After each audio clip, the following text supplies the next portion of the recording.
There is still stigma around seeking advice and talking openly about betting habits in the UK. To understand why, we surveyed 500 UK based sports bettors, exploring how people feel about asking for help. How does this stigma affect their behavior? And what might encourage them to open up?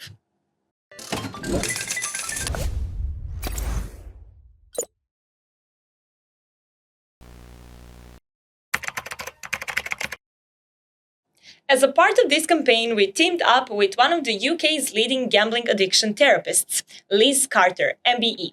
Since 2001, she has published 3 books on gambling recovery. She was also awarded an MBE for her services to the field. Liz currently runs her own practice, Level Ground Therapy, helping people regain control and navigate financial and emotional challenges of problem gambling. Research shows that only 1 in 200 people struggling with gambling related issues seeks professional help. From this, our goal is to provide support to those who are unable to access it, offering it in the comfort of their own safe space. In light of this, we asked gamblers to share their biggest betting challenges anonymously, and responses were eye-opening. 36% of UK sports bettors said that they would ask gambling therapists for advice on how to stay in control and avoid overspending. So, in our first Safer Gambling episode, Liz answers the most common question on this topic. I don't think I want to stop gambling completely, but sometimes it gets a bit out of hand. How can I make sure I stay in control? Lots of people find that overall their pattern of gambling can be okay, but then they have times when they might describe perhaps going on a bit of a binge. Perhaps that's how you might be feeling yourself. So obviously, practically, there are things that you can do. There are things that you can do to limit your spend on your gambling account, and there are things that you can do to block yourself completely. It doesn't sound like you're at that stage yet. So I think there would be great value in you working out what these times when you feel you're maybe spending a little bit too much time and money are actually about. So, for example, it could be that it's when you're stressed. Perhaps you've had a difficult day at work. Maybe you've had a fight with your partner. Maybe you're feeling anxious about something. Or it could be that you're going through a bit of depression. You know, sometimes we can hit a patch in life where maybe our mood feels low. And what we have to remember is that if gambling gets out of hand, often it's because we're using it in a way, or you're using it in a way that you feel is changing your mood for the better at that time. So I would encourage you to maybe start to keep a little bit of a journal. It doesn't have to be pages and pages, but each day maybe write 3 bullet points about the things that made you feel really good and the things that made you feel it was a bit of a tricky day. And then also make a note about what your gambling was like on that day. And what you're going to begin to notice, I would think, is that there is a link between the days when you're not feeling so good and you gambling a little bit more than you would want to, because you're probably using it as escapism. So whether you might be using a form of gambling that gives you a high, like sports betting, something that's exciting, or maybe you're gambling on slots or bingo, something that gives you that focus, so you block everything out.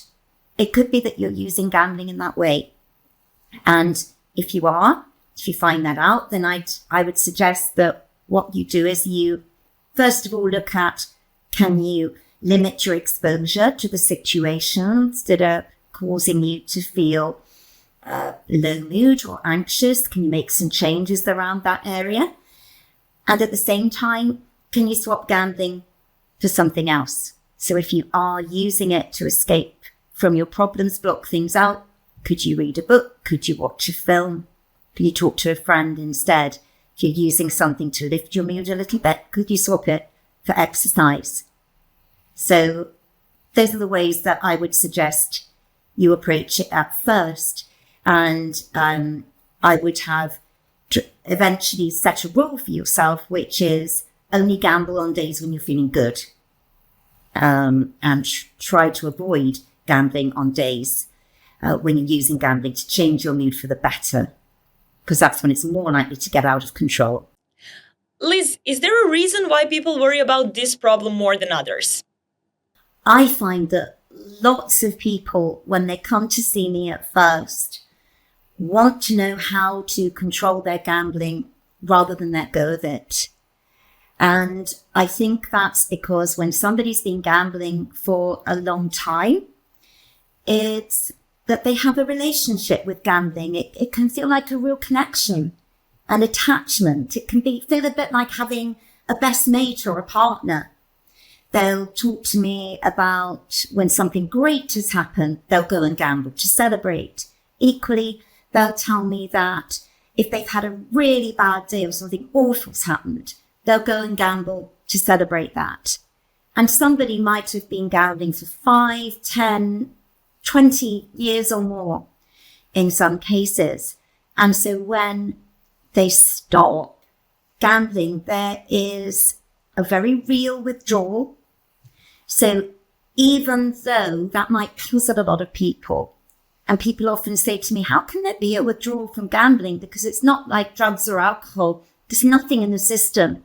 But somebody has become very dependent on either the highs that they get from gambling or that numbing feeling of escapism.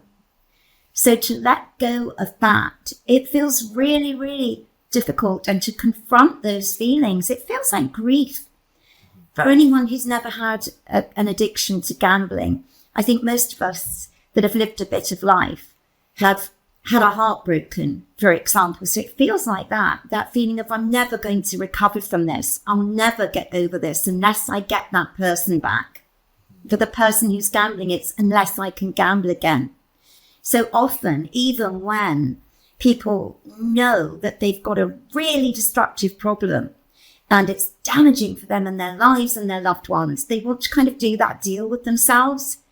They want to sort of say, well, I want to know how to control it so it's not so destructive, because they fear the loss. They fear the letting go.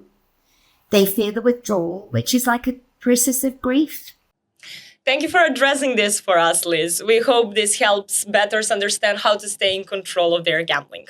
And join us and Liz in the next episode of Safer Gambling series, where we'll talk about stress related to gambling.